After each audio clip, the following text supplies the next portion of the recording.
I'm your typical infantry guy. Grew up in the country, hunting, shooting guns. Uh, then always wanted to join the military. I think I'm fourth generation of military service. Um, Always wanted to join, just never quite did. And then after 9/11, like I said, typical guy, joined after 9/11. I wasn't that guy that had a big major IED or a big TBI type event. I had a lot of small ones, the mortars, uh, some C4, blowing doors, stuff like that, grenades. Lots of, I had some VBED go off nearby, stuff like that. But I think mine was shooting the Barrett 50 cal rifle. So being next to so close to a big caliber like that, it's like getting kicked in the head every time you pull the trigger. And so those guys that I think are exposed to not so much the IED, but the big heavy machine guns, the Bradley guns, the Apache tank, the tank guys, the mortar guys, they might not have got hit by a big bomb on the side of the road, but they were exposed to lots of smaller blasts over time. I think that was what affected me.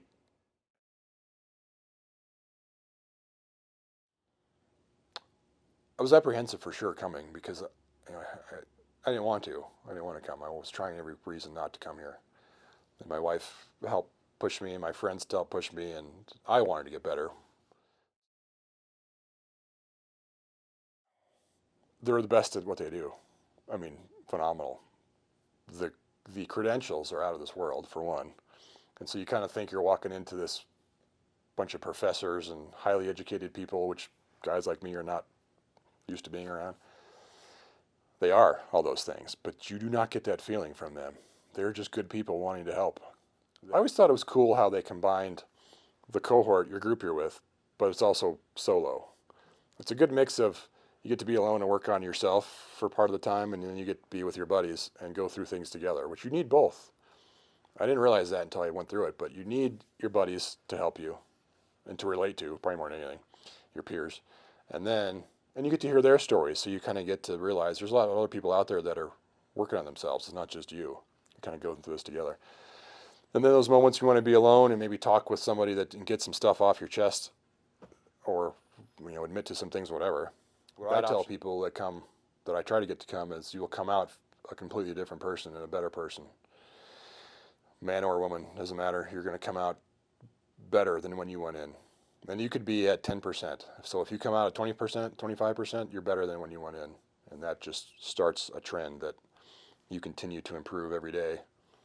And the more you notice yourself improving, the more you want to improve. So you just keep building on that energy, keep going forward. Yeah.